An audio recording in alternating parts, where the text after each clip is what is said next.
So இன்றைக்கி பார்க்க போகிற லைவ் செஷன் ரொம்ப முக்கியமான டாபிக் நம்ம கவர் பண்ணுறோம். ஸோ யூனிட் 3 அண்ட் யூனிட் 6 ரொம்ப முக்கியம். ஸோ ப்ரீவியஸ் கொஸ்டின் பேப்பராக இருக்கட்டும், அப்புறம் ஸ்கூல் புக்ஸ், அதை தாண்டி நியூஸ் பேப்பர் இன்ஃபர்மேஷன் கரண்ட் ஸ்கீமோட சேர்த்து நம்ம பார்க்க போகிறோம். ஓகேங்களா? யூனிட் 3 அண்ட் யூனிட் 6 2 யூனிட்டில் கவர் ஆகுது. 2 யூனிட்டில் கவர் ஆகக்கூடிய ரொம்ப முக்கியமான டாபிக். ஓகேங்களா? ஸோ முத்துலட்சுமி அம்மையார், அதுக்கடுத்தது அஞ்சலை அம்மாள், அதுக்கடுத்தது தர்மாம்பாள், அம்புஜத்தம்மாள், ராமாமிர்த அம்மையார். ஸோ இவங்கள பற்றின இன்ஃபர்மேஷன் தான் நம்ம இன்றைக்கி லைவ் செஷனில் வந்து பார்க்க போகிறோம். ஸோ லைவை வந்து ஃபுல்லாக கவனிச்சுட்டு வாங்க. ரிப்பீட்டட் மோடில் நீங்கள் போட்டு பார்த்துக்கலாம். ஸோ இங்கே தான் இருக்க போகுது. ஃபஸ்ட்டு லிசன் பண்ணுங்கள். ஏகப்பட்ட கொஸ்டினுக்கான ஆன்சர் வந்து உங்களுக்கு இந்த லைவ் மட்டுமே உங்களுக்கு கொடுக்க போகுது. ஜஸ்ட்டு வந்து அப்படியே லிசன் பண்ணிட்டே வந்துக்கிட்டே இருங்க. அடுத்து நம்ம பார்க்க போகிற பெண் தலைவர் யாருன்னு பார்த்தீங்கன்னா டாக்டர் முத்துலட்சுமி அம்மையார். இவங்களோட காலம் 30 ஜூலை 1886 22 ஜூலை 1968 வரைக்கும். பெற்றோர் நாராயணசாமி, சந்திரம்மாள். இவங்க பிறந்த ஊர் புதுக்கோட்டை சிற்றரசு. அதாவது சுதந்திரத்துக்கு முன்னாடி புதுக்கோட்டை, இப்போ இருக்கிற புதுக்கோட்டை தான் புதுக்கோட்டை சமஸ்தானம் அப்படிங்கிறது தனியாக வந்து ஒரு அரசருக்கு கீழே இருந்தது அந்த பகுதி. ஸோ அந்த இடத்துல தான் இவர் வந்து பிறக்கிறாங்க. ஸோ ஸ்கூல் வந்து முடித்ததுக்கப்புறம் காலேஜ் படிக்கும் போது அப்போல்லாம் வந்து பெண்களை வந்து படிக்க வைக்கக்கூடாது அப்படிங்கிற இந்த காலகட்டத்தில் ஸோ இவங்க என்ன பண்ணுறாங்கன்னா அரசரோட பெர்மிஷனோட செப்பரேட்டாக திரை மறைவில், அதாவது கிளாஸ் ரூமில் ஸ்க்ரீனுக்கு இந்த பக்கம் ஒரே ஒரு லேடி, அதுவும் இவங்க தான் உட்காந்து வந்து படிச்சிருக்கிறாங்க. புதுக்கோட்டை மன்னரின் தனி ஆணையின் பேரில் கல்லூரியில் சேர்ந்து திரைமறைவு பாடம் கற்றார். அதுக்கு அடுத்தது சென்னை மருத்துவக் கல்லூரியில் 1912 ஆண்டில் மருத்துவராக பட்டம் பெற்ற முதல் இந்திய பெண் அவர். 1914 டாக்டர் சுந்தர ரெட்டி என்பவரை திருமணம் செய்து இவங்களோட பசங்க பேர் வந்து ராம்மோகன், கிருஷ்ணமூர்த்தி. அதுக்கு அடுத்தது அகில இந்திய மகளிர் மன்றத்தின் முதல் தலைவராக இருந்திருக்காங்க. யாருன்னா டாக்டர் முத்துலட்சுமி அம்மையார். அப்புறம் சென்னை நகராட்சியின் முதல் அதிகாரியாகவும் இவர் தேர்வு செய்யப்பட்டார். அடுத்தது இவங்களோட சிஸ்டர் ஒருத்தவங்க வந்துட்டு புற்றுநோயில் இறந்து போயிடுவாங்க. ஸோ அதுக்கு அடுத்தது புற்றுநோயில் கான்சன்ட்ரேட் பண்ண ஆரம்பிப்பாங்க. நிறைய பேரை வந்து காப்பாற்றணும் அப்படிங்கிறதுக்காக அவங்க வந்து பார்த்திங்கன்னா லண்டனில் இருந்த ராயல் புற்றுநோய் மருத்துவமனைக்கு சென்று அங்கு வழங்கப்படுற சிகிச்சை முறையை படிச்சுட்டு வந்து சென்னை அடையாற்றில் ஒரு புற்றுநோய் மருத்துவமனையை 1954 ஓகேங்களா? ஸோ 1954 ஸ்டார்ட் பண்ணுறாங்க. அது ஸ்டார்டிங்கில் புற்றுநோய் நிவாரண மருத்துவமனை அப்படிங்கிற பெயரில் ஆரம்பித்து அதுக்கப்புறம் லேட்டரான பீரியட் வந்து பார்த்திங்கன்னா சென்னை அடையாறு புற்றுநோய் ஆராய்ச்சி நிறுவனமாக மாறியிருக்கு. இந்த மருத்துவமனைக்கு ஜவஹர்லால் நேரு அவர்கள் அடிக்கல் நாட்டியிருக்கிறார் அப்படிங்கிறது குறிப்பிடத்தக்கது. இவரே அதாவது டாக்டர் முத்துலட்சுமி அம்மையார் சட்டப்பேரவையின் முதல் பெண் உறுப்பினர் ஆவார். 1926 1930 வரைக்கும். 1930 காந்தியடிகள் கைது செய்யப்படுறத இவர் ஆதரவு தெரிவிக்கிற வகையில் என்ன பண்ணுறாங்கன்னா இவங்களோட பதவி விலகிடுவாங்க. ஓகேங்களா? அடுத்தது 1930 பூனாவில் அனைத்து இந்திய பெண்கள் மாநாட்டை நடத்தினார். இது ரொம்ப முக்கியமான பாயிண்ட். அடுத்து பாருங்கள், கைவிடப்பட்ட அபலை பெண்களை காத்திட 1930 அவ்வை இல்லம் அப்படிங்கிற ஒரு நிலையத்தை சென்னையில் இருக்கக்கூடிய சாந்தோமில் தொடங்குறாரு முத்துலட்சுமி அம்மையார். 1933 முதல் 1947 வரைக்கும் இடையில் 2 வருஷத்தை தவிர இந்திய மாதர் சங்கத்தின் தலைவராக இருந்திருக்கிறாங்க. அது மட்டும் இல்லாமல் 1954 57 வரைக்கும் தமிழ்நாடு சமூக நல வாரிய தலைவராகவும் சட்டமன்ற மேலவை உறுப்பினராகவும் பணியாற்றியிருக்கிறாங்க. ஓகேங்களா? ஸோ இது வந்து பிரிட்டிஷ் இந்தியாவில் பேரவையின் உறுப்பினர் 1926 30 வரைக்கும். இங்கே வந்து பார்த்திங்கன்னா சட்டமன்ற மேலவையின் உறுப்பினராக, அதாவது அதுக்கு அடுத்த சுதந்திரம் வாங்கினதுக்கப்புறம் 1956 இந்திய அரசால் இவருக்கு பத்மபூஷன் விருது வழங்கப்பட்டது. டாக்டர் முத்துலட்சுமி ரெட்டி 22/7/1968 தன்னோட 82வது வயதில் அடையாறு புற்றுநோய் மருத்துவமனையில் அவங்க ஸ்டார்ட் பண்ண அந்த மருத்துவமனையிலேயே அவர் தன்னுடைய இன்னுயிரை நீத்தார். ஓகேங்களா? இவங்க பேரில் இருக்கக்கூடிய திட்டம் என்னென்னு பார்த்தீங்கன்னா டாக்டர் முத்துலட்சுமி ரெட்டி மகப்பேறு திட்டம் 1986 தொடங்கப்பட்டது. ஓகேங்களா? ஸோ இது வந்து ப்ரெக்னெண்ட்டாக இருக்கக்கூடிய அந்த லேடிஸ்க்காக. அதுக்கு அடுத்தது டாக்டர் முத்துலட்சுமி ரெட்டி நினைவு கலப்பு திருமண உதவி திட்டம். இது 1967 சமூக நல மற்றும் பெண்கள் அதிகாரமளித்தல் துறை மூலம் தமிழ்நாடு அரசு அறிமுகப்படுத்திய திட்டம் தான் டாக்டர் முத்துலட்சுமி ரெட்டி நினைவு கலப்பு உதவி திட்டம். இந்த திட்டம் இதுக்கு முன்னாடி ஓகேங்களா அதாவது இந்த அறிமுகப்படுத்து அந்த டைமில் வந்து பார்த்திங்கன்னா அஞ்சுகம் அம்மையார் கலப்பு திருமண நிதியுதவி திட்டம் அப்படிங்கிற பெயரில் தான் வந்து இருந்தது. இந்த திட்டம் அறிமுகப்படுத்தின டைம் வந்து பார்த்திங்கன்னா 1967 என்ன பேரில் இருந்தது அப்படின்னா அஞ்சுகம் அம்மையார் கலப்பு திருமண நிதியுதவி திட்டம் அப்படிங்கிற பேரில் தான் இருந்திருக்கு. அதுக்கு அடுத்தது ஜூலை 15, 2011 ஜூலை 15, 2011 ஆண்டு தான் டாக்டர் முத்துலட்சுமி ரெட்டி நினைவு கலப்பு திருமண உதவி திட்டம் அப்படின்னு பெயர் மாற்றப்பட்டுச்சு. ஸோ இந்த 2 பாயிண்ட்டும் வந்து ரொம்ப ரொம்ப முக்கியம். நெக்ஸ்ட்டு பாருங்கள், இவரோட புத்தகம் இது ரொம்ப முக்கியம். ஸோ இதையும் வந்து நோட் பண்ணிக்கோங்க. ஒரு சட்டமன்ற உறுப்பினராக எனது அனுபவம், இது வந்து இவர் எழுதின புத்தகம். ஓகேங்களா. அடுத்தது ஜூலை 30, 2019 கூகுள் என்ன பண்ணியிருக்கு, 133வது பிறந்த நாளை கொண்டாடும் வகையில் கூகுள் டூடுலை உருவாக்கியது. டூடுல் அப்படிங்கிறது நம்ம சர்ச் என்ஜின் போயிட்டு நம்ம கூகுளில் போய் நம்ம டைப் பண்ணுறோம் பார்த்தீங்களா, அந்த இடத்துல ஒரு கார்ட்டூன் மாதிரி இருக்கும். ஓகேங்களா. ஸோ இவங்க வந்து கூகுள் நிறுவனம் வந்து இவங்களுக்கு ஒரு பெருமை சேர்க்குற வகையில் வந்து ஜூலை 30 இவங்களோட பிறந்த தினத்தன்னைக்கு 2019வது வருஷம் ஓகேங்களா டூடலை உருவாக்கியது. அதுக்கு அடுத்தது ஜூலை 30 அரசு மருத்துவமனைகளில் மருத்துவ தினம் கொண்டாடப்படணும் அப்படிங்கிறது இவங்க வந்து அரசு வந்து அறிவித்து அதை வந்து வருஷம் வந்து கொண்டாடிட்டு வராங்க. ஸோ ஜூலை 30 அப்படிங்கிறது தமிழ்நாடு அரசு அறிவித்தது என்னென்னா அரசு மருத்துவமனைகளில் மருத்துவமனை தினம் கொண்டாடப்படணும் அப்படிங்கிறது. இவங்களுக்கு இதெல்லாம் வந்து ஒரு சிறப்பு சேர்க்கறது. இதுதான் கம்ப்ளீட்டாக முத்துலட்சுமி ரெட்டி அம்மையாரை பற்றின விஷயம். ஓகேங்களா. ஸோ இன்றைக்கி வந்து பார்த்திங்கன்னா முக்கியமான பெண் தலைவர்களை பற்றின டீட்டெயில்ஸ் வந்து தெரிஞ்சுக்கிட்டீங்க. ஸோ அதிகமான கொஸ்டின்ஸ் நம்ம எல்லாமே தொகுத்து கொடுத்துட்டோம். ஸோ இதுக்கு மேலே வந்து கேட்குறதுக்கு இதை பற்றி கேட்குறதுக்கு வெளியிலேருந்து வாய்ப்பே கிடையாது. ஓகேங்களா. Extra information, news paper information, previous question paper, school book information எல்லாமே கலந்து நம்ம வந்து கொடுத்தாச்சு. இது வந்து நீங்கள் நோட்ஸ் எடுத்து யூஸ் பண்ணிக்கோங்க. கடலூர் அஞ்சலையம்மாள் நம்ம கொடுக்குற இந்த நோட்ஸை தாண்டி கொஷின்ஸே வந்து வராது அப்படிங்கிற மாதிரி ஷார்ட் லிஸ்ட் வந்து பண்ணியிருக்கோம். ஸோ நல்லா கவனித்து பார்த்துக்கோங்க. அதுவும் வந்து பார்த்திங்கன்னா எந்த பாயிண்ட் ப்ரீவியஸ் கொஷின் பேப்பரில் ரொம்ப அதிகமாக கொஷினாக கேட்டாங்களோ ஸோ அதிலிருந்து தான் இந்த நோட்ஸே வந்து ஆரம்பிக்கும். ஓகேங்களா. ஸோ அந்த மாதிரி நம்ம கொடுத்துருக்குறோம். கடலூர் அஞ்சலையம்மாள். ஓகேங்களா. காந்தியடிகள் கடலூர் அஞ்சலையம்மாளை என்னன்னு சொல்லி அழைச்சிருக்கிறாருன்னா தென்னாட்டின் ஜான்சி ராணி. இந்த கேள்விகள் வந்து நிறையா கொஷின் பேப்பரில் வந்து வந்திருக்கு. தென்னாட்டின் ஜான்சி ராணி யார் அப்படின்னு சொல்லி கேட்டிருக்கிறாங்க. இல்லைனா தென்னாட்டு ஜான்சி ராணி என்று காந்தியடிகளால் அழைக்கப்பட்டவர் யார் அப்படிங்கிறது மாதிரி இந்த கொஷின் வந்து வரும். ஸோ யாருன்னு பார்த்தீங்கன்னா அஞ்சலையம்மாள் தான். ஸோ அஞ்சலையம்மாள் கலந்துக்கிட்ட போராட்டம், அதில் ரொம்ப குறிப்பிடத்தக்க போராட்டம் அப்படிங்கிறது நீலன் சிலை அகற்றும் போராட்டம். இது ரொம்ப ரொம்ப முக்கியமான போராட்டம். ஒரு போராட்டத்தை மென்ஷன் பண்ணி ஸோ இந்த போராட்டத்தில் கலந்து கொண்ட பெண்மணி யார் அப்படின்னு சொல்லி கேட்டாங்க அப்படின்னா கண்டிப்பாக வந்து அது அஞ்சலையம்மாள் தான். ஏன்னா அந்த அளவுக்கு வந்து பார்த்திங்கன்னா இந்த நீலன் சிலை அகற்றும் போராட்டம் அப்படிங்கிறது ரொம்ப முக்கியமான போராட்டம். ஸோ இதை பற்றின டீட்டெயில் வந்து நம்ம தனியாக வந்து ஒரு வீடியோவில் பார்ப்போம். அதுக்கு அடுத்தது உப்பு காய்ச்சும் போராட்டம், அதுக்கு அடுத்தது மறியல் போராட்டம், தனியால் அறப்போராட்டம், வெள்ளையனை வெளியேறு இயக்கம். ஸோ இதுலாம் வந்து பார்த்திங்கன்னா முக்கியமாக அஞ்சலையம்மாள் அவங்க பங்கு பெற்ற போராட்டங்கள். ஓகேங்களா. போராட்டத்தை மறந்துடாதீங்க இந்த பேரை. அதுக்கு அடுத்தது போராட்டத்தில்னு கடந்துக்கிட்டால் பிரிட்டிஷ் வந்து சும்மா இருப்பாங்களா, பிடிச்சி வந்து ஜெயிலில் போட்டுருவாங்க. அப்படி அதிகமாக அஞ்சலையம்மாளை ஜெயிலில் போட்ட பகுதி ஸோ எந்த ஊரில் இருக்கிற ஜெயில்னால் கடலூர், திருச்சி, வேலூர், பெல்லாரி. ஸோ இந்த பகுதியில் இருக்கிற ஜெயிலில் தான் அதிகமாக வந்து அஞ்சலையம்மாளை வந்து சிறை வச்சிருக்கிறாங்க. ஓகேங்களா. அதுக்கு அடுத்தது இவங்கள பற்றி ரொம்ப முக்கியமாக குறிப்பிடத்தக்க விஷயம் அப்படின்னா 1921 ஓகேங்களா. ஸோ ஒத்துழையாமை இயக்கத்தில் பங்கேற்ற தென்னிந்தியாவின் முதல் பெண்மணி. ஸோ இந்த சிறப்புக்குரியவர் யாருன்னு பார்த்தீங்கன்னா அஞ்சலையம்மாள் தான். இந்த போராட்டம் நடக்கும்போது இவங்களுக்கு வயசு வந்து 31. நோட் பண்ணிக்கோங்க.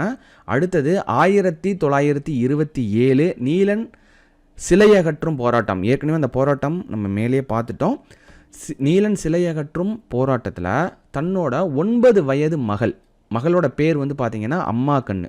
ஸோ அம்மா கண்ணோட வந்து அஞ்சலையம்மாள் வந்து அந்த போராட்டத்தில் கலந்துக்கிறாங்க. அதனால் அஞ்சலையம்மாள் ப்ளஸ் அவங்க மகளும் வந்து ஜெயிலுக்கு போகிற சுச்சுவேஷன் வந்து ஆகிடுது. ஓகேங்களா. ஸோ அந்த இடத்துல வந்து அம்மா கண்ணுக்கு உடல்நிலை வந்து சரியில்லாமல் போகுது. காந்தியடிகள் வந்து அம்மா கண்ணை ஜெயிலில் போய் மீட் பண்ணுறாரு. அப்புறம் ஜெயிலேருந்து வந்ததுக்கப்புறம் காந்தியடிகள் வந்து என்ன பண்ணுறாங்கன்னா அம்மா கண்ணை லீலாவதி அப்படிங்கிற பேரை மாற்றி, ஸோ அதாவது அஞ்சலை அம்மாளோட மகள் பேர் அம்மா கண்ணு, இந்த பேரை லீலாவதின்னு பேர் மாற்றம் யார் செஞ்சுருக்கிறாரு அப்படின்னா காந்தியடிகள் தான் வந்து செஞ்சுருக்கிறாரு. பேரை மாற்றி வாரதா ஆசிரமத்துக்கு அழைச்சிட்டு போயிடுறாரு, படிக்கவும் வைக்கிறாரு காந்தியடிகள். காந்தியடிகள் வந்து பார்த்திங்கன்னா அஞ்சலி அம்மாள் அவங்களுக்கு ரொம்ப வந்து க்ளோஸாக வந்து இருந்திருக்கிறாங்க. ஸோ இந்த அம்மா கண்ணு அஞ்சலி அம்மாளோட பொண்ணு, அவங்களையும் வந்து காந்தியடிகளுக்கு ரொம்பவே வந்து பிடிக்கும். ஸோ என்ன பேர் மாற்றினாங்க அப்படிங்கிறது கொஸ்டின் அதிகமாக வந்து வந்திருக்கு. இதை நோட் பண்ணிக்கோங்க. காந்தியடிகள் அம்மா கண்ணு அப்படிங்கிற அந்த பேரை லீலாவதின்னு மாற்றிருக்கிறாங்க. அம்மா கண்ணு அப்படிங்கிறது யாருன்னு பார்த்தீங்கன்னா அஞ்சலை அம்மாளோட மகளோட பேர். ஓகேங்களா. அதுக்கு அடுத்தது 1931 அகில இந்திய மகளிர் காங்கிரஸ் மாநாட்டிற்கும் தலைமை தாங்கியிருக்கிறாங்க அஞ்சலை அம்மாள். அது மட்டும் இல்லாமல் 1947 சுதந்திரம் வாங்கினதுக்கப்புறம் 3 முறை சட்டமன்ற உறுப்பினராகவும் தேர்ந்தெடுக்கப்பட்டிருக்காரு அஞ்சலை அம்மாள். ஓகேங்களா. ஸோ இதெல்லாம் இவங்களை பற்றின சிறப்புகள். இவ்வளோதான் விஷயம். ரொம்ப ஷார்ட் லிஸ்ட் பண்ணி வந்து கொடுத்துருக்குறோம். ஸோ கரெக்டாக வந்து பார்த்துக்கோங்க. இதிலிருந்து தான் கொஷின்ஸ் வந்து மேக்ஸிமம் வந்து வந்திருக்கு. ஓகேங்களா. ஸோ இங்கே நம்ம இன்னும் வந்து இவங்களை பற்றி பார்க்கணும் அப்படின்னா, இவங்க எப்போ பிறந்தாங்கன்னா 1890 ஜூன். ஓகேங்களா. ஜூன் 1ஆம் தேதி வந்து பிறந்திருக்கிறாங்க. எங்கே பிறந்தாங்க அப்படின்னா முதுநகர். ஓகேங்களா. ஸோ முதுநகரில் பிறந்திருக்கிறாங்க. முதுநகர் எங்கே இருக்குது அப்படின்னா கடலூரில் இருக்குது. ஓகேங்களா. கடலூரில் இருக்கக்கூடிய முதுநகரில் பிறந்திருக்கிறாங்க. இவங்களோட பேரண்ட்ஸு பெற்றோரோட பேர் என்னென்னா முத்துமணி அம்மா கண்ணு. ஓகேங்களா. முத்துமணி அம்மா பேர் வந்து பார்த்திங்கன்னா அம்மா கண்ணு. ஸோ இந்த பேரை தான் வந்து அவங்களோட மகளுக்கும் சூட்டியிருக்கிறாங்க. ஸோ இதெல்லாம் தான் வந்து பார்த்திங்கன்னா இவங்களை பற்றின இன்ஃபர்மேஷன். ரொம்ப சிம்பிளாக நம்ம வந்து முடிச்சாச்சு. அதிகமாக கொஷின்ஸ் வந்து இந்த பார்ட்லேருந்து தான் வந்து வந்திருக்கு. ஸோ இதுலேயும் வந்து இந்த காந்தியடிகள் சொன்ன விஷயம், அடுத்தது அந்த நீலன் சிலை அகற்றும் போராட்டம், அது நீலன் சிலை அகற்றும் போராட்டத்தில் கலந்து கொண்ட பெண்மணி யார் அப்படிங்கிறது மாதிரி கேட்டுருவாங்க கொஷின். அதில் வந்து பார்த்திங்கன்னா இவங்க தான் வந்து கலந்துருக்கிறாங்க. அதுக்கு அடுத்தது இங்கேருந்து தான் அவங்களோட கரியரே வந்து ஸ்டார்ட் ஆகுது. ஓகேங்களா. 1921 தான் இவங்க தன்னை இந்த மாதிரி இயக்கத்துக்காக, போராட்டத்துக்காக, சுதந்திரத்துக்காக தன்னை வந்து அர்ப்பணிச்சுக்கிட்டாங்க. தங்களோட சொத்து எல்லாத்தையும் வந்து விற்று நம்ம போராட்டத்துக்காக வந்து அவங்க செலவு பண்ணியிருக்கிறாங்க. ஓகேங்களா. ஸோ இதெல்லாம் தான் முக்கியமான பேர். அதுக்கு அடுத்தது வந்து பார்த்திங்கன்னா லீலாவதி அப்படிங்கிற இந்த இன்ஃபர்மேஷனும் அதிகமாக கொஷின்ஸ் வந்து கேட்டிருக்கிறாங்க. ஸோ இவ்வளோ தான் இன்ஃபர்மேஷன். ஓகேங்களா. ஸோ இதை வந்து நோட் பண்ணிக்கோங்க. எஸ் அம்புஜம்மாள் இவங்களை பற்றின டீட்டெயில் ரொம்ப ஷார்ட் லிஸ்ட் பண்ணி நம்ம வந்து கொடுத்துருக்கோம். இவங்க பேரண்ட்ஸ் வந்து வச்ச பெயர் என்னன்னு பார்த்தீங்கன்னா அம்புஜவல்லி. ஓகேங்களா. ஸோ அதை நோட் பண்ணிக்கோங்க. அம்புஜவல்லி. ஓகேங்களா. அம்புஜம்மாள், அம்புஜவல்லி, அம்புஜத்தம்மாள். ஸோ எந்த பெயர்லேயும் வந்து இவங்க குறிப்பிட்டாலும் இவங்க தான். இந்த ஃபோட்டோவில் தெரியறாங்க பார்த்தீங்களா. ஸோ இவங்க தான் வந்து அம்புஜம்மாள். இவங்களை பற்றி நம்ம டீட்டெயிலாக பார்க்க போகிறோம். இந்த கூற்று ரொம்ப முக்கியம். காந்தியடிகளால் தத்தெடுக்கப்பட்ட மகள் என்று அழைக்கப்பட்டவர் யாருன்னு பார்த்தீங்கன்னா அம்புஜத்தம்மாள் தான். காந்தியடிகளே வந்து அம்புஜம்மாள்கிட்ட என்ன சொல்லியிருக்கிறாங்கன்னா, என்னோட பல சுவிகார புத்திரிகளில் நீயும் ஒருவர் அப்படிங்கிறது மாதிரி தான் காந்தியடிகளே அவரோட வாயால் வந்து சொன்ன விஷயம். காந்தியடிகளால் தத்தெடுக்கப்பட்ட மகள் என்ற இந்த கோட் ரொம்ப ரொம்ப முக்கியம். ஸோ இதுதான் வந்து எக்ஸாமில் அதிகமாக கேட்ட கொஸ்டின்ஸ். அதனால தான் இதை ஃபஸ்ட்டு வந்து நம்ம கொடுத்துருக்குறோம். காந்தியடிகளால் தத்தெடுக்கப்பட்ட மகள் என்று அழைக்கப்பட்டவர் யாருன்னு பார்த்தீங்கன்னா அம்புஜத்தம்மாள். நோட் பண்ணிக்கோங்க. இது ரொம்ப முக்கியம். ஸோ அதனால தான் வந்து இதை நம்ம முதல்ல வந்து கொடுத்துருக்குறோம். ஸோ அதுக்கு அடுத்தது இந்திய பெண்களில் படித்தவர்கள் வெகு சிலரே, அவர்களும் குடும்ப கடமைகளில் மூழ்கி விடுகிறார்கள்.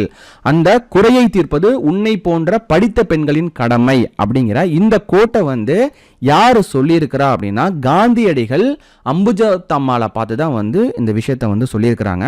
அதுக்கப்புறம் தான் அவங்களோட வாழ்க்கையில் நிறைய மாற்றங்கள் வந்து ஏற்படுத்தியிருக்கு. அவங்க வந்து தன்னைத்தானே வந்து பார்த்தீங்கன்னா சுதந்திர போராட்டத்துக்காக அர்ப்பணிச்சிருக்கிறாங்க.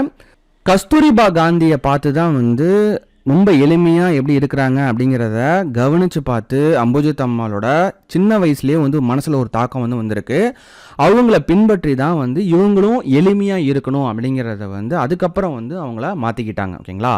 ஸோ கஸ்தூரிபா காந்தியோட தோற்றத்தை பார்த்து அவங்களால கவரப்பட்டவங்க யாருன்னா அம்புஜத்தம்மாள். அதுக்கப்புறம் அவங்களோட நடவடிக்கைகளில், அவங்களோட ட்ரெஸ்ஸிங்கில் எல்லாத்துலேயும் வந்து மாற்றத்தை ஏற்படுத்தி ரொம்ப சிம்பிளான லைஃப் வந்து வாழ்கிறதுக்கு ஆரம்பிச்சிருக்கிறாங்க அம்புஜத்தம்மாள். அம்புஜத்தம்மாளோட தந்தையார் பெயர் சீனிவாச ஐயங்கார். அவங்கள பற்றி நம்ம பின்னாடி வந்து பார்ப்போம். அவங்க தந்தையார் பெயரையும் மகாத்மா காந்தியோட பெயரையும் சேர்த்து இணைச்சு சீனிவாச காந்தி நிலையம் அப்படிங்கிற ஒரு நிலையத்தை வந்து ஆரம்பிக்கிறாங்க. ஒரு ஹோம், ஓகேங்களா. 1948 இன்றளவு வந்து பார்த்தீங்கன்னா ஆதரவற்ற பெண்களுக்கு சிறுதொழில் கற்றுக் கொடுக்க இடமா வந்து இது இருந்துட்டு இருக்கு, ஓகேங்களா. சீனிவாச காந்தி நிலையம், இதை நோட் பண்ணிக்கோங்க. 1948 அம்புஜத்தம்மாள் அவங்களால ஆரம்பிக்கப்பட்டது. அதுக்கு அடுத்தது அம்புஜத்தம்மாள் வந்து பார்த்தீங்கன்னா 1930 ஒத்துழையாமை இயக்கத்தின் போது அவங்களோட வாழ்க்கையை அரசியலுக்காக, அதாவது சுதந்திர போராட்டத்துக்காக வந்து அர்ப்பணிக்கிறாங்க. ஸோ இந்த சமயத்தில் தான் 1930 ஒத்துழையாமை இயக்கத்தின் போது தான் அரசியல் வாழ்க்கையில் அவர் வந்து நுழையிறாங்க.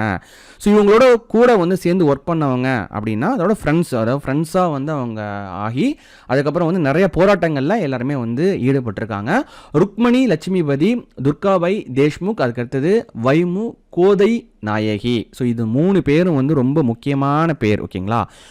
பாரதியாரோட சில பாடல்களை ஆங்கிலேயர்கள் வந்து தடை பண்ணியிருப்பாங்க. அது வந்து ரொம்ப வந்து அவங்களுக்கு எழுச்சி மிக்கதாக இருக்குது. இந்த பாடல்களை பார்த்தாலே வந்து சுதந்திரத்துக்கு நம்மளும் போராடணும் அப்படிங்கிற எண்ணம் வந்து மக்களுக்கு வந்துடும் அப்படிங்கிற இந்த மாதிரியான பாடல்களை தடை பண்ணியிருப்பாங்க. அந்த மாதிரி தடை பண்ண பாரதியோட பாடல்களை பொது வழியில் ரொம்ப சத்தமாக வந்து பாடிட்டு போகிறது, ஓகேங்களா. பாடிட்டு ஊர்வலம் போகிறது, இந்த மாதிரியான வேலைகள் எல்லாம் யார் வந்து பார்த்துருக்காங்கன்னா அந்த அம்புஜத்தம்மாள் வந்து செஞ்சுருக்கிறாங்க. அதுக்கு அடுத்தது அந்நிய துணிகளை, அந்த கடை விற்கிறாங்க பார்த்தீங்களா. ஸோ அந்த கடைக்கு முன்னாடியே அந்நிய துணிகளை வந்து எரிச்சு போராட்டம் பண்ணுறது இவங்க ஃப்ரெண்ட்ஸோடு சேர்ந்து. ஸோ இந்த மாதிரியான போராட்டம் பண்ணுறது, கள்ளுக்கடை மறியல் பண்ணுறது, இந்த மாதிரியான போராட்டங்கள் எல்லாம் அம்புஜத்தம்மாளும் அவங்க ஃப்ரெண்ட்ஸும் வந்து ஈடுபட்டிருக்காங்க. இந்த மாதிரி பாட்டை பாடிட்டு போகிறது அப்படிங்கிறது அம்புஜத்தம்மாள் வந்து பாடியிருக்காங்க. சின்ன வயசுலேயே வந்து அவங்க வீணையெல்லாம் நல்லா வாசிப்பாங்க, நல்லா பாடக்கூடிய திறமை வந்து அவங்களுக்கு இருந்திருக்கு, ஓகேங்களா. அதெல்லாம் பாட்டெல்லாம் வந்து கற்றுக் கொடுத்துருக்காங்க அவங்களோட பேரண்ட்ஸு. ஸோ அது வந்து இங்கே வந்து அவங்க இந்த மாதிரி யூஸ் பண்ணியிருக்காங்க. அம்புஜத்தம்மாள் வகித்த பதவிகள் அப்படின்னு பார்த்தீங்கன்னா மாநில துணைத் தலைவர் தமிழ்நாடு காங்கிரஸ் குழு, ஓகேங்களா. 1957 1962 வரைக்கும் மாநில துணைத் தலைவராக வந்து இருந்திருக்கிறாங்க. அடுத்தது மாநில சமூக நல வாரியம் அதோட தலைவராகவும் 1957 1964 வரைக்கும் வந்து அவங்க இருந்திருக்கிறாங்க. அவங்களோட இலக்கிய வாழ்க்கையில் முக்கியமாக வந்து குறிப்பிடுறது வந்து பார்த்தீங்கன்னா துளசி ராமாயணம். ஸோ துளசிதாசர் எழுதுனா துளசி ராமாயணம். ஸோ அதை காந்தியடிகளோட வர்தா ஆசிரமத்தில் போய் தங்கியிருப்பாங்க. யாருன்னா வந்து அம்புஜத்தம்மாள் வந்து தங்கியிருப்பாங்க. ஸோ ஏன்னா காந்தியடிகள் வந்து கூப்பிட்டுருப்பாங்க, நீங்கள் வந்து வரியா அப்படின்னு ஒரு வார்த்தை தான் வந்து கேட்டிருப்பாரு. உடனே வந்து அவங்க வீட்டில் அடம் முடிச்சு, அப்போ ரொம்ப சின்ன பிள்ளையாக இருந்தப்போ வீட்டில் அடம் முடிச்சு அவங்க வந்து அங்கே காந்தியடிகளோட ஆசிரமத்தில் போய் அவங்க தங்கிடுவாங்க. அப்போ காந்தியடிகளோட வேண்டுகோளுக்கு இணங்க, ஓகேங்களா, காந்தியடிகளை கேட்பார், துளசி ராமாயணத்தை வந்து மொழிபெயர்க்க சொல்லுவார். அப்போ தமிழில் வசன நடையில் முதல் 2 காண்டங்களை, ஓகேங்களா. ஸோ இதில் முதல் 2 காண்டங்களை தமிழ் வசன நடையில் துளசி ராமாயணத்தை வந்து என்ன பண்ணுவார்னா அம்புஜத்தம்மாள் மொழிபெயர்க்கிறாங்க. இது வந்து காந்தியடிகளோட வேண்டுகோளுக்கு இணங்க, உங்களோட ஆசையை நிறைவேற்றுறது மாதிரி. இதை வந்து நோட் பண்ணிக்கோங்க. அதுக்கடுத்தது KM முன்ஷி, ஓகேங்களா. ஸோ அவர் எழுதின புக்கையும் வேத வித்தகர் வியாசர் அப்படிங்கிற அந்த பெயரில் வந்து தமிழில் வந்து மொழிபெயர்ப்பாங்க. ஸோ மொழிபெயர்ப்பில் அவங்களுக்கு ஃபஸ்ட்டு எக்ஸ்பீரியன்ஸ் அப்படின்னா இந்த துளசி ராமாயணம் தான். ஸோ இதுவும் வந்து நோட் பண்ணிக்கோங்க. மொழிபெயர்க்கிறதுல ஒரு புக்கை வந்து இன்னொரு மொழியில் பெயர்க்கிறதுல எக்ஸ்பீரியன்ஸ் ட்ரை பண்ணது வந்து பார்த்தீங்கன்னா இந்த துளசி ராமாயணம் தான். இது யார் வந்து சொல்லி மொழிபெயர்க்கிறாங்க, காந்தியடிகள் சொல்லி மொழிபெயர்க்கிறாங்க. அதில் முதல் 2 காண்டங்களை வந்து மொழிபெயர்த்திருப்பாங்க. அடுத்தது KM முன்ஷி எழுதின வேத வித்தகர் வியாசர் அப்படிங்கிற அந்த புக்கையும் வந்து பார்த்தீங்கன்னா அவர் மொழிபெயர்த்திருப்பாங்க. அதுக்கு அடுத்தது சேவா சதன் அப்படிங்கிற நாவல், ஓகேங்களா. ஸோ இது வந்து நாவல். இந்த நாவலையும் வந்து மொழிபெயர்த்து ஆனந்த விகடனில், ஓகேங்களா. ஸோ இதை நோட் பண்ணிக்கோங்க. ஆனந்த விகடன் புக் வருது பார்த்தீங்களா. ஸோ அதில் வந்து தொடர்கதையாக வந்து இது வந்துச்சு. பிற்காலத்தில் வந்து பார்த்தீங்கன்னா MS சுப்புலட்சுமி அவங்க வந்து ஹீரோயினும் நடித்து இது திரைப்படமாகவும் வந்து ரொம்ப பெரிய அளவில் வெற்றி பெற்றுச்சு, ஓகேங்களா. சேவா சதன் அப்படிங்கிற நாவல் மொழிபெயர்த்தது யாருன்னா அம்புஜத்தம்மாள். இதில் தொடர்கதையாக வந்தது அப்படின்னா ஆனந்த விகடன் புக்கில் தொடர்கதையாக வந்தது. இது வந்து திரைப்படமாக ஆக்கப்பட்டது. MS சுப்புலட்சுமி அவங்க ஹீரோயினாக நடித்து அது பிற்காலத்தில் பெரிய அளவில் வந்து ஹிட் ஆச்சு, ஓகேங்களா. அடுத்தது அவங்களோட கட்டுரைகள்லாம் வந்து பார்த்தீங்கன்னா கலைமகள், கல்கி, பாரதமணி போன்ற இதழ்களுக்கு நிறைய வந்து கட்டுரை வந்து எழுதியிருக்கிறாங்க. அதுக்கு அடுத்தது ரொம்ப முக்கியமாக காந்தியை பற்றின நூல் மகாத்மா காந்தி நினைவு மாலை அப்படிங்கிற இந்த புக்கு வந்து ரொம்ப ரொம்ப ஒரு முக்கியமான புக்கு. ஏன்னா மகாத்மா காந்தி கூடவே இருந்து, ஓகேங்களா, மகாத்மா காந்தி கூடவே இருந்து, இதனால கவனிச்சுக்கணும், மகாத்மா காந்தியோட கூடவே பழகி அவங்கள பற்றி எழுதின புக்கு ரொம்ப ஒரு சில புக்கு தான் வந்து இருக்குது. அதில் முக்கியமான புக்கு வந்து பார்த்திங்கன்னா மகாத்மா காந்தி நினைவு மாலை. ஏன்னா அவங்க வரதா ஆசிரமத்தில் போய் தங்கி அவங்க கூடயே பழகினதுனால அந்த எக்ஸ்பீரியன்ஸை வச்சு எப்படி இருக்குது அப்படிங்கிறத வச்சு மகாத்மா காந்தி நினைவு மாலை அப்படிங்கிற புக்கை அம்புஜத் அம்மாள் வந்து எழுதியிருக்கிறாங்க. அப்புறம் அம்புஜத் அம்மாளோட குருநாதர் யாருன்னு பார்த்தீங்கன்னா காரை சித்தர். இந்த காரை சித்தரை பற்றிய வாழ்க்கை வரலாற்றையும் அம்புஜத் அம்மாள் வந்து எழுதியிருக்கிறாங்க. அவங்க அப்பாவை பற்றி சீனிவாஸ் ஐயங்கார் இருக்காங்களா, அவங்கள பற்றினும் என் தந்தையார் அப்படிங்கிற பேரில் வந்து எழுதியிருக்கிறாங்க. அதுக்கு அடுத்தது அவங்களோட ஹோல் எக்ஸ்பீரியன்ஸ், அவங்களோட அரசியல் வாழ்க்கை எல்லாத்தையும் சேர்த்து அவங்களோட 70வது வயசில், ஓகேங்களா, ஸோ 70வது வயசு, இது நோட் பண்ணிக்கோங்க, ரொம்ப முக்கியம். ஸ்கூல் புக்கில் வந்து இந்த பார்ட் மட்டும்தான் இருக்கும். நான் கண்ட பாரதம் அப்படிங்கிற இந்த புக்கை வந்து தன்னோட 70வது வயசில் எழுதி வெளியிடுறாங்க, ஓகேங்களா. 70வது வயசில் நான் கண்ட பாரதம் அப்படின்னு சொல்லிட்டு, ஓகேங்களா.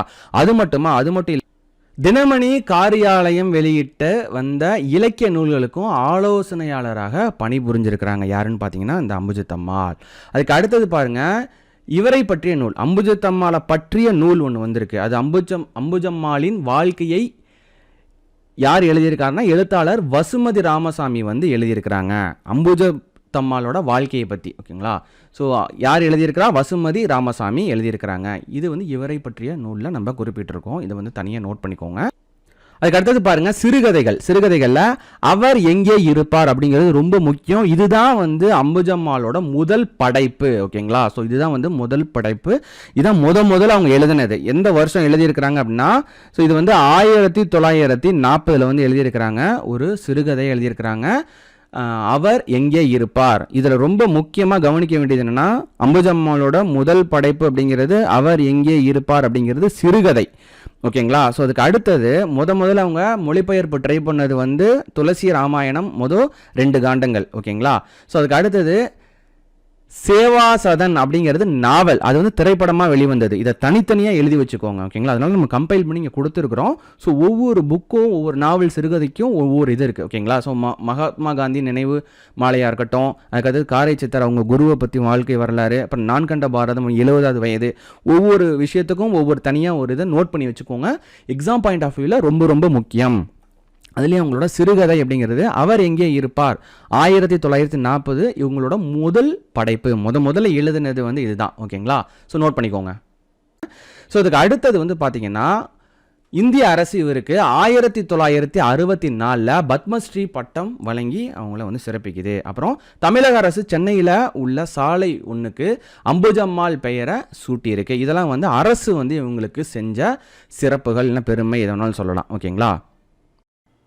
அம்புஜத்தம்மாள் எந்த ஆண்டு பிறந்தாங்கன்னா 1899 ஜனவரி 8 வந்து பிறந்தாங்க. அவங்களோட பெற்றோர் யாருன்னு பார்த்தீங்கன்னா சீனிவாச ஐயங்கார். அப்பா பேர் சீனிவாச ஐயங்கார், அம்மா பேர் ரங்கநாயகி அம்மாள், ஓகேங்களா. அவரோட தாத்தா, ஓகேங்களா, தாத்தா பாஷ்யம் ஐயங்கார். இவருக்கு ஒரு சிறப்பு ஒன்று இருக்குது. என்னென்னா, ஆங்கிலேயர் அல்லாத முதல் அட்வொகேட் ஜெனரல், ஓகேங்களா. உயர் நீதிமன்ற நீதிபதியாக இருந்திருக்கிறாரு. ஆங்கிலேயர் அல்லாத முதல் அட்வொகேட் ஜெனரல் யாருன்னு பார்த்தீங்கன்னா அம்புஜத்தம்மாளோட தாத்தா பாஷ்யம் ஐயங்கார், ஓகேங்களா. அம்புஜத்தம்மாள் வந்து பார்த்தீங்கன்னா வீட்டில இருந்தே வந்து கல்வி வந்து கற்றுருக்குறாங்க. அவங்க வந்து என்னென்ன மொழியில் புலமையாக இருக்காங்க அப்படின்னா தமிழ், ஹிந்தி, ஆங்கிலம், சமஸ்கிருதம், இந்த 4 மொழிகளையும் அவங்க புலமையாக இருந்திருக்கிறாங்க. போராட்டம்லாம் பண்ணி ஜெயிலுக்கெலாம் அடைக்கிறாங்க பார்த்தீங்களா. அப்போ அங்கே ஜெயிலில் இருக்கிறவங்களுக்கு கூட கல்வி அறிவு இல்லாதவங்களுக்கெல்லாம் வந்து அங்கே போயிட்டும் அவங்க தாங்க படித்த கல்வியை வந்து கற்றுக் கொடுத்துருக்குறாங்க, ஓகேங்களா. 1910 தன்னோட 11வது வயதில், ஓகேங்களா, ஸோ தேசிகாச்சாரி அப்படிங்கிற ஒருத்தரோட திருமணம் வந்து நடக்குது. இவரும் வந்து லாயர் தான். பிற்காலத்தில் இவங்க அப்பாட்டே இவர் வந்து அசிஸ்டண்ட்டாக வந்திருக்கார். இதுதான் வந்து பார்த்திங்கன்னா அம்புஜத்தம்மாளோட டீட்டெயில் இன்ஃபர்மேஷன் எல்லாமே நம்ம ஷார்ட் அவுட் பண்ணி கொடுத்தாச்சு. தமிழ் மக்களுக்காகவும், தமிழ் மொழிக்காகவும், தமிழ் இலக்கியத்துக்காகவும் தன் வாழ்நாள் முழுக்க அர்ப்பணித்த வீர தமிழன்னை அப்படின்னு போற்றப்படுற டாக்டர் எஸ் தர்மாம்பாள், இவங்களை பற்றி தான் நம்ம பார்க்க போகிறோம், ஓகேங்களா. டாக்டர் எஸ் தர்மாம்பாள் இவங்க சித்த மருத்துவம் படிச்சிருக்கிறாங்க. சித்த மருத்துவம் பயின்று சென்னையில் ஒரு சேவையாகவே இந்த சித்த மருத்துவத்தை பண்ணிட்டு வந்திருந்திருக்காங்க. அதுக்கு அடுத்தது இந்த வீர தமிழெண்ணை அப்படிங்கிறது எக்ஸாம் பாயிண்ட் ஆஃப் வியூவில் ரொம்ப ரொம்ப முக்கியம். வீர தமிழெண்ணை அப்படிங்கிறது இவங்களுக்கு வழங்கப்பட்ட பட்டம். 1951 திருவிகா தலைமையில் நடைபெற்ற மணிவிழாவில் தமிழறிஞர் டாக்டர் சிதம்பரநாதன் செட்டியார் அவங்க தான் டாக்டர் எஸ் தர்மாம்பாள் அவங்களுக்கு வீர தமிழன்னை அப்படிங்கிற பட்டத்தை வழங்குறாங்க. எதுக்காக இந்த பட்டத்தை இவங்களுக்கு வழங்கினாங்க அப்படின்னா, தன்னோட வாழ்நாள் முழுவதும் தமிழ் மக்களுக்கும் தமிழ் இலக்கியத்துக்கும் தமிழ் மொழிக்காகவும் இவங்க பாடுபட்டதுக்காக இவங்களுக்கு இந்த பட்டத்தை வழங்கியிருக்கிறாங்க. இது எக்ஸாம் பாயிண்ட் ஆஃப் வியூவில் ரொம்ப ரொம்ப முக்கியம். ஸோ அதனால தான் நம்ம இதை ஃபஸ்ட்டாக கொடுத்துருக்குறோம். அதுக்கு அடுத்தது பெண்கள் மாநாடு. இது ரொம்ப முக்கியமான மாநாடு. அது மட்டும் இல்லாமல் வரலாற்று சிறப்பு மிகுந்த மாநாடாகவும் இது இருக்குது. தமிழ்நாட்டு பெண்கள் மாநாடு என்னைக்கு நடைபெற்றதுன்னு பார்த்தீங்கன்னா 13/11/1938 நவம்பர் 13 ஓகேங்களா. அப்போ தான் இது நடைபெற்றுச்சு. இந்த மாநாட்டில் அமைப்பாளராக யாரெல்லாம் இருந்தாங்கன்னா தர்மாம்பாள் அவங்க, அதுக்கு அடுத்தது மலர்முகத்தம்மையார், மூவலூர் ராமாமிர்த அம்மையார், இவங்கெல்லாம் தான் இந்த மாநாட்டுக்கு அமைப்பாளராக இருந்திருக்கிறாங்க. இந்த மாநாடு எங்கே நடைபெற்றுச்சுன்னா சென்னை ஒற்றைவாடை நாடக அரங்கில், ஓகேங்களா. ஒற்றைவாடை நாடக அரங்கில் தான் இந்த மாநாடு நடைபெற்றது. இந்த மாநாடு ஏற்பாடு பண்ணதுக்கப்புறம் சில அந்த ஆர்கனைஸ் பண்ணணும் பார்த்தீங்களா. ஸோ அப்போ தர்மாம்பாள் அவங்களோட வீடை தான் அதுக்கு ஆஃபீஸாக யூஸ் பண்ணியிருக்கிறாங்க இந்த மாநாடு நடத்துறதுக்காக. மாநாட்டில் தமிழ் கொடியை ஏற்றுனது யாருன்னு பார்த்தீங்கன்னா அன்னை மீனாம்பாள் சிவராஜ் தான் ஏற்றிருக்கிறாங்க. மறைமலை அடிகளாரோட மகள் நீலாம்பகை அம்மையார் தான் மாநாட்டுக்கு தலைவராக இருந்திருக்கிறாங்க. இந்த மாநாடு ஏன் ஒரு வரலாற்று சிறப்பு மிகுந்த மாநாடாக இருந்திருக்கு அப்படின்னா, ஸோ அந்த இடத்துல ஒரு முடிவு பண்ணுறாங்க, ஈவே ராமசாமி அவர்களுக்கு பெரியார் அப்படிங்கிற பட்டத்தை வழங்கணும் அப்படின்னு சொல்லிட்டு. அந்த பட்டத்தை வழங்கினது யாருன்னு பார்த்தீங்கன்னா டாக்டர் எஸ் தர்மாம்பாள் தான், ஓகேங்களா. ஸோ இது ரொம்ப ரொம்ப முக்கியம் இந்த பாயிண்ட், ஓகேங்களா. ஈவே ராமசாமி அவர்களுக்கு பெரியார் அப்படிங்கிற பட்டத்தை வழங்கினது பெண்கள் மாநாடு. எந்த பெண்கள் மாநாடு அப்படின்னா 1938 நடந்த நவம்பர் 13 நடந்த பெண்கள் மாநாட்டில் யார் வழங்கினான்னு பார்த்தீங்கன்னா டாக்டர் எஸ் தர்மாம்பாள். இவங்க தான் ஈவே ராமசாமி அவர்களுக்கு பெரியார் அப்படிங்கிற பட்டத்தை வழங்கியிருக்கிறாங்க. இது ரொம்ப ரொம்ப ரொம்ப முக்கியமான பாயிண்ட், நோட் பண்ணிக்கோங்க. டாக்டர் தர்மாம்பாள் நிறைய போராட்டத்தில் ஈடுபட்டிருக்காங்க. இந்த டேட்டுக்கு அடுத்த நாள் 14/11/1938 இந்திய எதிர்ப்பு போராட்டத்தில் ஈடுபட்டிருக்காங்க. ஸோ இந்திய எதிர்ப்பு போராட்டம் எதுக்காக வந்ததுன்னா, ராஜகோபாலாச்சாரி அவங்க என்ன பண்ணுவாங்கன்னா, இந்திய எல்லா ஸ்கூல்லையும் கட்டாயமாக ஆக்கணும் அப்படிங்கிறது மாதிரி சொல்லியிருப்பாங்க. அதுக்கு எதிர்த்து இவங்க போராட்டம் பண்ணியிருப்பாங்க. போராட்டம் பண்ணி ஜெயிலுக்கும் போயிருக்கிறாங்க. அது எப்போன்னா 14/11/1938 இந்த இந்திய எதிர்ப்பு நடந்துட்டு இருக்கிற அந்த சூழ்நிலையில தான் இந்த பெண்கள் மாநாடும் நடக்குது. ஸோ அதுக்கு அடுத்தது இதுக்கு மறுநாள் 14/11/38 இந்திய எதிர்ப்பு போராட்டம். அதுக்கு அடுத்தது அது மட்டும் இல்லாமல் தேவதாசி முறைக்கு எதிர்த்து டாக்டர் முத்துலட்சுமி அவங்க அம்மையார் பார்த்தீங்கன்னா குரல் கொடுப்பாங்க. ஸோ அப்போ ஒரு மசோதாவை கொண்டு வருவாங்க. அவங்கள பற்றின டீட்டெயில்ஸ் நம்ம பார்க்கும்போது அந்த டீட்டெயிலாக பார்ப்போம். ஸோ இப்போ அதுலேருந்து ஒரு குட்டி இன்ஃபர்மேஷன் மட்டும் நம்ம பார்த்துப்போம், ஓகேங்களா. ஸோ டாக்டர் முத்துலட்சுமி அம்மையார் அவங்க கொண்டு வந்த மசோதாவுக்கு மக்கள் ஆதரவு திரட்டினதில் ரொம்ப பெரும் பங்கு வகித்தவங்க யாருன்னா தர்மாம்பாள். எப்படி போய் ஆதரவு திரட்டியிருக்காங்க அப்படின்னா, வீடு வீடாக போய் ஆதரவு திரட்டியிருக்காங்க. ஏன்னா சென்னையில் அவங்க வைத்தியம் பார்த்துட்டு இருக்காங்க. அது மூலியமாக இவங்க ஃபெமிலியர் ஆகியிருக்காங்க. நிறைய பேருக்கு இலவசமாகவும் மருத்துவம்லாம் பார்த்துட்டு இருக்கிறதுனால அது மூலியமாக நிறைய பேருக்கு இவரங்களை தெரிஞ்சிருக்கு, ஓகேங்களா. ஸோ அப்படி டாக்டர் முத்துலட்சுமி அம்மையார் கொண்டு வந்த அந்த தேவதாசி முறை ஒழிப்பு மசோதாவுக்கு ஆதரவு, மக்கள் ஆதரவு, ஏன்னா அந்த இடத்துல எதிர்ப்பு இருந்தது. ஏன்னா அது ஒரு காலங்காலமாக கொண்டு வர சடங்கு, அதை நம்ம இது பண்ண முடியாது அப்படிங்கிறது மாதிரிலாம் எதிர்ப்பு நிறைய பேர் தெரிவிச்சிருக்காங்க. அதுக்கு மக்கள்கிட்ட ஆதரவு வாங்கியிருக்கு. வீடு வீடாக போயிட்டு ஆதரவு யார் வாங்கியிருக்காங்க அப்படின்னா எஸ் தர்மாம்பாள் வாங்கியிருக்கிறாங்க. ஸோ அதில் இவங்க பங்கு ரொம்ப ரொம்ப ரொம்ப முக்கியமானதாக இருக்குது. என்னதான் இவங்க நிறைய போராட்டங்கள் பண்ணியிருந்தாலும் ரொம்ப முக்கியமான போராட்டம் எக்ஸாம் பாயிண்ட் ஆஃப் வியூவில் அப்படின்னா இந்த இலவு வாரம் அப்படிங்கிற இந்த போராட்டம் தான், இந்த கிளர்ச்சி தான் ரொம்ப ரொம்ப ரொம்ப முக்கியமான போராட்டமாக இருந்திருக்கு. எதுக்கு இந்த இலவு வாரம் போராட்டம் அப்படிங்கிறது இவங்க செஞ்சுருப்பாங்க அப்படின்னா 1940 வரைக்கும் சமுதாயத்தில், ஓகேங்களா, தமிழ் ஆசிரியருக்கு அப்படிங்கிற ஒரு மதிப்பு இல்லை. அவங்களுக்கான ஊதியமும் உயர்த்தப்படாமையே இருந்திருக்கு. அதாவது ஸ்கூல் டீச்சர்ஸில் தமிழ் டீச்சர்ஸுக்கு ஒரு மதிப்பே வந்து இல்லை, அங்கீகாரம் இல்லை. அது மட்டும் இல்லாமல் அவங்களோட ஊதியமும் ரொம்ப குறைவாகவே இருந்திருக்கு. ஸோ அதை எதிர்த்து இவங்க வந்து போராட்டம் வந்து பண்ணியிருக்கிறாங்க. அதுக்கான பேர் வந்து இலவு வாரம் அப்படிங்கிற பேரையும் வந்து வச்சுருக்கிறாங்க. இந்த மாதிரி பேரை வச்சு அப்போ இருக்கக்கூடிய அந்த அரசை வந்து சாடி இருக்கிறாங்க. அதனால் இந்த போராட்டத்தை வந்து தொடங்கியிருப்பாங்க. இலவு வாரம் அப்படிங்கிறது தர்மாம்பாள் அவங்க தொடங்கப்பட்ட போராட்டம். இது ரொம்ப ரொம்ப முக்கியம். ஓகேங்களா? ஸோ இதை வந்து நோட் பண்ணிக்கோங்க. இந்த போராட்டத்தில் அவங்க வின் பண்ணவும் செஞ்சுருப்பாங்க. இது விளைவாக அப்போ இருந்த கல்வி அமைச்சராக இருந்தவங்க வந்து யாருன்னா திரு அவினாசிலிங்கம் செட்டியார். இவங்க என்ன பண்ணியிருப்பாங்க, தமிழ் ஆசிரியர்களுக்கு ஊதிய உயர்வு வழங்க உத்தரவிடுவார். ஓகேங்களா? ஸோ அப்போ அந்த போராட்டம் நடத்தி அந்த போராட்டத்திலையும் வந்து அவங்க என்ன பண்ணியிருக்கிறாங்கன்னா வெற்றி அடைஞ்சிருக்கிறாங்க. அதுக்கு அடுத்தது இவர் மற்றவங்களுக்கு வழங்கின பட்டம்லாம் என்னன்னு பார்ப்போம். ஈவே ராமசாமி அவங்களுக்கு பெரியார் அப்படிங்கிற பட்டத்தை வழங்கினாங்க அப்படிங்கிறது நம்ம டீட்டெயிலாக வந்து பார்த்தோம். ஸோ அதுக்கப்புறம் திரைப்பட நடிகரான தியாகராஜ பாகவதர் அவங்களுக்கு ஏலிசை மன்னர் அப்படிங்கிற பட்டத்தையும், எம் தண்டபாணி தேசிகர் அப்படிங்கிறவங்களுக்கு இசையரசு அப்படிங்கிற பட்டத்தையும் வழங்கி சிறப்பிச்சிருக்கிறாங்க. ஸோ இது வந்து ரொம்ப முக்கியமான இன்ஃபர்மேஷன். இது வந்து பார்த்தீங்கன்னா நிறைய பேருக்கு தெரியும். ஸோ இந்த இன்ஃபர்மேஷன் இதெல்லாம் வந்து பார்த்தீங்கன்னா நியூஸ் பேப்பரை பேஸ் பண்ணி தான் நம்ம வந்து எடுத்துருக்கிறோம். தியாகராஜ பாகவதர் அவங்களுக்கு ஏலிசை மன்னர்னும், எம் தண்டபாணி தேசிகர் அவங்களுக்கு இசையரசு அப்படிங்கிற அந்த பட்டத்தையும் இவங்க தான் வந்து வழங்கியிருக்கிறாங்க. இல்லத்தை கொடையாக அளித்தல், இது என்னன்னு பார்த்தீங்கன்னா தஞ்சாவூர் மாவட்டம் கரந்தட்டாங்குடியில் இருக்கிற அவங்க வீட்டை கரந்தை தமிழ்ச்சங்கத்துக்கு கொடையாக அளிச்சிருக்கிறாங்க. இது ரொம்ப இம்பார்ட்டண்டான இன்ஃபர்மேஷன். அதுக்கு அடுத்தது புகழாரம். இதில் கவர்மெண்ட் தமிழ்நாடு அரசு வந்து இவங்களுக்கு என்ன சிறப்பு பண்ணியிருக்கு அப்படிங்கிறத நம்ம பார்க்க போகிறோம். தமிழக அரசு இவங்களோட பெயரில் டாக்டர் தர்மாம்பாள் அரசு பெண்கள் பாலிடெக்னிக் கல்லூரியை வந்து தொடங்கி நடத்தி வந்துட்டு இருக்கிறாங்க. அதுக்கு அடுத்தது சென்னை மாணவர் மன்றம் அப்படிங்கிற அந்த மன்றம் தர்மாம்பாளை நினைவு கூறும் வகையில் ஒரு நடுநிலை பள்ளியை நடத்தி வந்து வருது. இந்த சென்னை மாணவர் மன்றத்தில் கிட்டத்தட்ட 10 வருடம் வந்து இவங்க தலைவராக வந்து இருந்திருக்கிறாங்க. ஸோ அதையும் வந்து நோட் பண்ணிக்கோங்க. அதுக்கு அடுத்தது சென்னை மாநகராட்சி இவங்களோட பெயரில் ஒரு பூங்காவை அமைச்சிருக்கு. இதெல்லாம் வந்து அரசு தர்மாம்பாள் அவங்களுக்கு செஞ்ச வந்து ஒரு புகழாரமாக பார்க்கப்படுது. அடுத்து ரொம்ப முக்கியமாக நம்ம பார்க்க வேண்டியது இவங்க பேரில் இருக்கக்கூடிய திட்டம், டாக்டர் தர்மாம்பாள் அம்மையார் நினைவு விதவை மறுமண உதவி திட்டம். இது ரொம்ப ரொம்ப ரொம்ப இம்பார்ட்டண்ட்டாக இருக்கக்கூடிய இவங்க பேர்லேயே இருக்கக்கூடிய திட்டம். ஸோ சமூக நலத்துறை, தமிழ்நாடோட அரசோட சமூக நலத்துறை கீழே 4 வகையான திட்டங்கள் வந்து வருது. ஓகேங்களா? 4 வகையான திருமண நிதி உதவி திட்டங்கள் வந்து செயல்பட்டு வருது.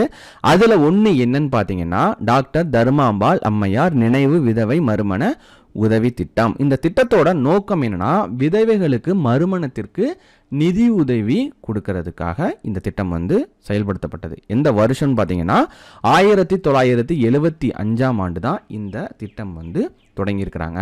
இது 2ஆக பிரிக்கிறாங்க. ஸ்கீம் 1 ஸ்கீம் 2 அப்படின்னு சொல்லி பிரிக்கிறாங்க. அதாவது திட்டம் 1 திட்டம் 2 அப்படிங்கிற மாதிரி பிரிக்கிறாங்க. ஸோ இதோட பேசிக்காக என்ன நீடு வந்து இதுக்கு தேவை அப்படின்னா அந்த மறுமணத்துக்கு இருக்கக்கூடிய பெண் குறைஞ்சபட்ச வயது வந்து 20 இருக்கணும். ஓகேங்களா? ஸோ அதாவது 2வது கல்யாணம் பண்ணிக்கிறாங்க, கணவனை இழந்த பெண் குறைஞ்சபட்சம் அந்த பெண்ணோட வயது அப்படிங்கிறது 20 வயதாக இருக்கணும்.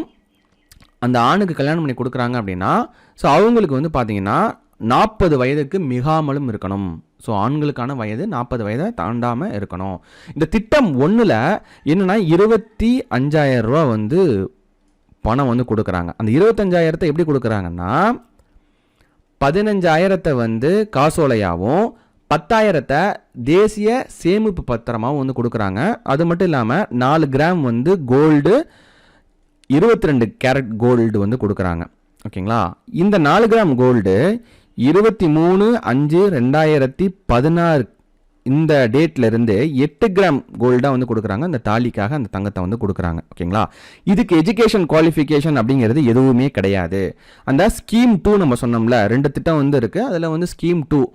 ஸோ ஸ்கீம் 2ல் வந்து பார்த்தீங்கன்னா 50,000 ரூபா அமௌண்ட் மொத்தம். ஸோ அதில் 30,000 ரூபா வந்து பார்த்தீங்கன்னா காசோலையாக வந்து கொடுக்குறாங்க.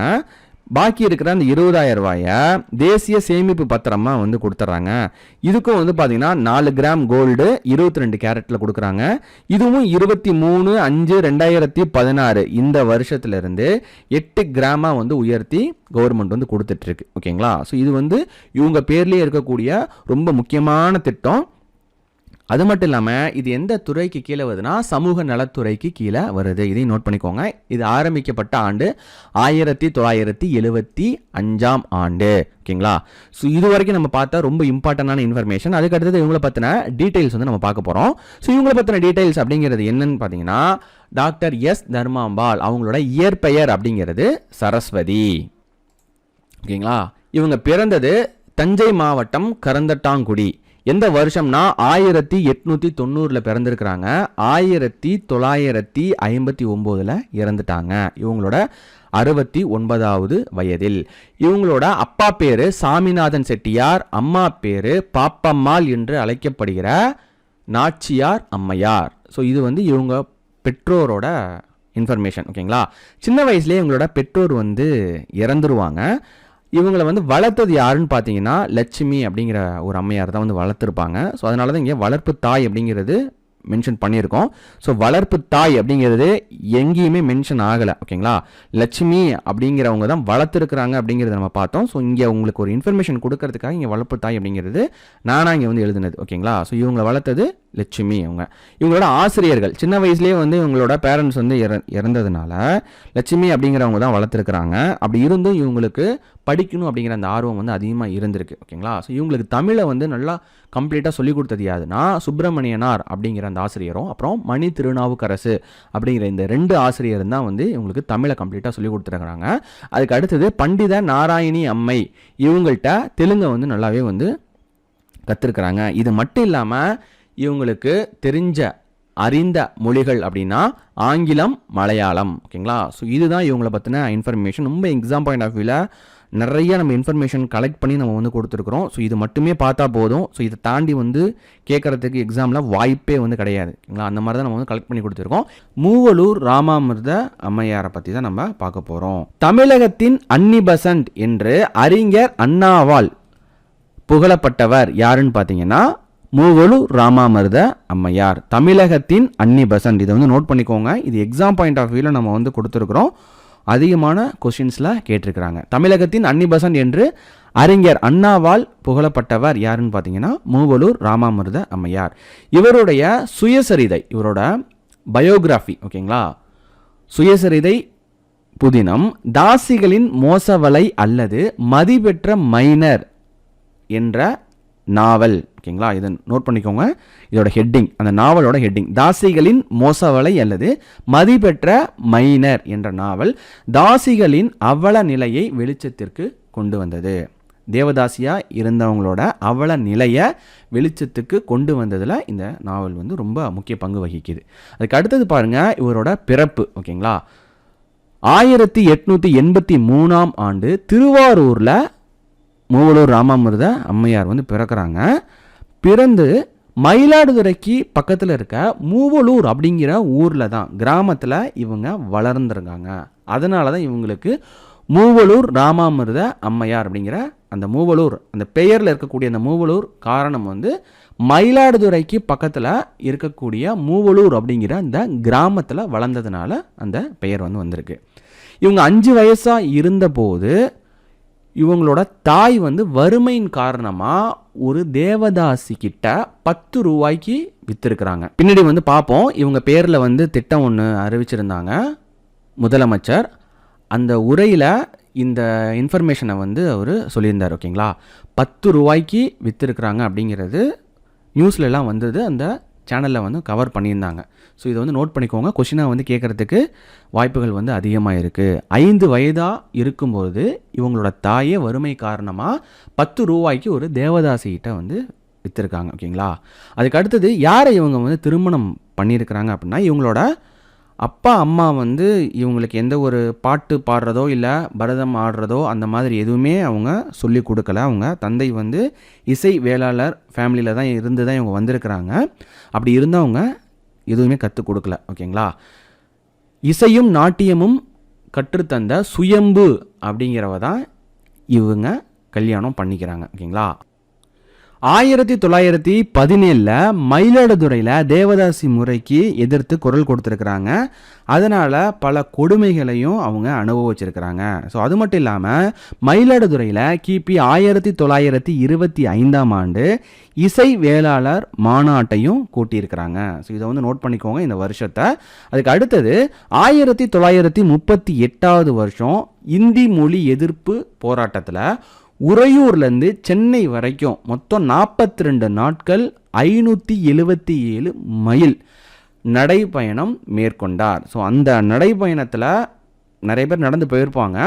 ஸோ அதில் கலந்து கொண்ட ஒரே பெண்மணி யாருன்னு பார்த்தீங்கன்னா மூவலூர் ராமாமிர்த அம்மையார். ஸோ நடந்து போகிற வழியில் மொத்தமாக 87 பொதுக்கூட்டங்கள்லையும் பேசியிருக்கிறாங்க. ஸோ இதெல்லாம் வந்து நம்ம நியூஸ் பேப்பர்ஸில் கலெக்ட் பண்ண இன்ஃபர்மேஷன். 2வது வட்டமேசை மாநாடு முடிஞ்சதுக்கப்புறம் காந்தியை கைது பண்ணிடுவாங்க. ஸோ அந்த டைமில் ஆங்கிலேயருக்கு எதிர்ப்பு தெரிவிக்கணும், எதிர்ப்பை காட்டணும் அப்படிங்கிற வகையில் மூவண்ண கொடியை ஆடையாக உடுத்திக்கிட்டாங்க மூவலூர் ராமாமிர்த அம்மையார். ஓகேங்களா. யாரெல்லாம் காந்தியத்தை கடைபிடிக்கிறாங்களோ ஏற்கிறாங்களோ அவங்க குடிசையில் வாழ வேண்டும் அப்படிங்கிற காந்தியோட கட்டளையை ஏற்று ஓட்டு வீட்டை விட்டு குடில் அமைத்து அங்கே தங்கியிருக்கிறாங்க. குடிலின் முன், அந்த குடிலுக்கு முன்னாடி கதர் அணிந்தவர்கள் உள்ளே வரவும் அப்படிங்கிறது மாதிரியும் எழுதியும் வச்சிருக்கிறாங்க. இதையும் நோட் பண்ணிக்கோங்க. குடிலின் முன் கதர் அணிந்தவர்கள் உள்ளே வரவும் அப்படிங்கிற அந்த வாசகத்தையும் எழுதி வச்சிருக்கிறாங்க. பேச்சாளர்களுக்கெல்லாம் தடை விதிச்சிருப்பாங்க ஆங்கிலேயர்கள். ஸோ அந்த டைமில் கரும்பலகையில் கூட வந்து என்ன இவங்க பேசணுமோ அவங்க கருத்துக்களை வந்து எழுதி வச்சதா நியூஸ் பேப்பரில் இன்ஃபர்மேஷன் நம்ம பார்த்தோம். ஓகேங்களா. அதுக்கு அடுத்தது 27/6/1962 இந்த உலகத்தை விட்டு மறைஞ்சு போயிட்டாங்க மூவலூர் ராமாமிர்த அம்மையார். ஸோ அவங்க மறைஞ்சு போனாலும் இன்னும் நிறையா பேரோட இதயங்களில் அவங்க வாழ்ந்துட்டு தான் இருக்காங்க. அதுக்கு அடுத்தது இவங்க பெயரில் நம்ம தமிழ்நாடு அரசு என்ன சிறப்பு வந்து பண்ணியிருக்கு அப்படிங்கிறத பார்ப்போம். 1989 ஏழை பெண்களுக்கான திருமண நிதி அளிக்கும் திட்டம். ஓகேங்களா. மூவலூர் ராமாமிர்த அம்மையார் நினைவு திருமண உதவி திட்டம் அப்படிங்கிறது 8th படித்தவங்களுக்கு அந்த டைமில் வந்து 5000 ரூபாய் வந்து கொடுத்து என்கரேஜ் பண்ணணும். அதாவது படித்தவங்களுக்கு திருமண உதவி தொகையை வந்து கொடுத்து என்கரேஜ் வந்து பண்ணியிருக்கிறாங்க.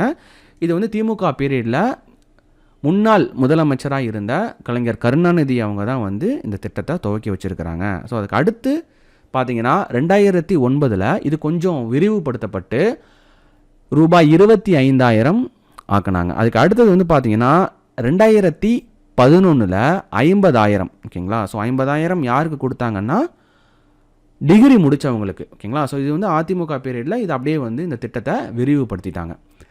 4 கிராம் தங்கமும் வந்து கொடுத்துருக்குறாங்க. அதுக்கு அடுத்தது 2016 அதே 50,000 ப்ளஸ் 8 கிராம் தங்கம் வந்து கொடுத்துருக்குறாங்க. இந்த தங்கம் அப்படிங்கிறது என்னென்னா தாலிக்கு தங்கம் அப்படிங்கிற அந்த ஒரு திட்டத்தை இதோட திட்டத்திலே சேர்த்து அந்த மாதிரி வந்து கொடுத்துட்டு இருந்தாங்க.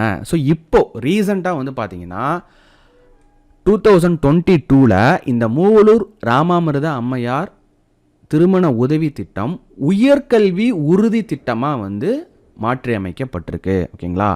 ஸோ இதுதான் வந்து ஆரம்பித்தது 1989. ஸோ அதிலிருந்து அப்படியே விரிவுபடுத்திட்டே வந்திருக்காங்க.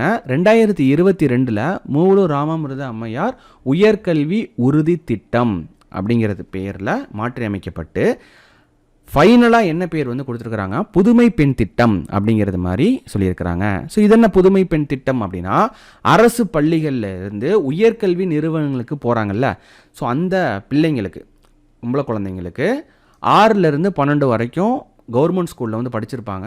ஸோ அந்த மாதிரி இருக்கக்கூடிய ஸ்கூல் ஸ்டூடெண்ட்ஸுக்கு அவங்களோட ஹையர் எஜுகேஷனுக்கு, ஓகேங்களா, யூஜியாக இருக்கட்டும் இல்லைனா ஐடிஐ அப்படி இல்லைனா வந்து டிப்ளமோ கோர்ஸ் ஏதாவது படிக்கிறாங்கன்னா அந்த பீரியட் முடிகிற வரைக்கும் மாதம் 1000 ரூபா அவங்களோட அக்கௌண்ட்டுக்கு டைரெக்டாக வர்றது மாதிரி இந்த திட்டத்தை வந்து மாற்றி அமைச்சிருக்கிறாங்க. ஓகேங்களா. ஸோ மாற்றி அமைச்ச அந்த திட்டத்தோட பெயர் என்னன்னு பார்த்தீங்கன்னா புதுமை பெண் திட்டம். ஸோ அதோட ஆரிஜின் அப்படிங்கிறது மூவலூர் ராமாமிர்த அம்மையார் நினைவு திருமண உதவி திட்டம் தான்.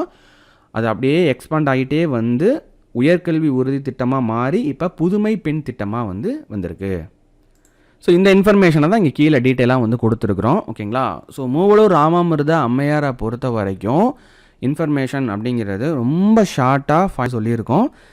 நம்ம இப்போ பார்த்த டாபிக் ரொம்ப ரொம்ப ரொம்ப ரொம்ப முக்கியமான டாபிக். யூனிட் 3 அண்ட் யூனிட் 6 2 யூனிட்டில் சேம் டைம் கவர் ஆகுது. ஓகேங்களா? யூனிட் 3 யூனிட் 6 கவர் ஆகிற விஷயம்னா சாதாரண விஷயம் கிடையாது. ஏன்னா 30 கொஷின் இந்த 2 யூனிட்லேருந்து வரப்போகுது. அப்போ நம்ம பார்த்த இன்ஃபர்மேஷன் கட்டாயம் கொஷின் வரும். ஏன்னா பெண்களின் பங்கு, விடுதலை போராட்டத்தில் பெண்களின் பங்கு அப்படிங்கிறது ரொம்ப முக்கியம்.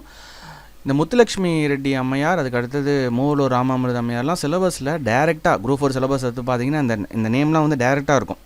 அப்போ எந்த அளவுக்கு இம்பார்ட்டன்ட் பார்த்துக்கோங்க. அதனால் ரொம்ப இம்பார்ட்டண்ட்டான விஷயம் பார்த்துருக்கோம். இதில் கட்டாயம் கொஷின் வரும். ரிப்பீட்டடாக இந்த வீடியோ பாருங்கள். எந்த மாதிரி கொஷின் கேட்டாலும் எழுதிடலாம். இன்னொன்று, இதை தாண்டி கொஷின் வரதுக்கு வாய்ப்பே கிடையாது. அந்த மாதிரியான இன்ஃபர்மேஷன் நம்ம கொடுத்துருக்குறோம். ஸோ இன்னொரு வீடியோவோட நம்ம சந்திப்போம். தேங்க்யூ.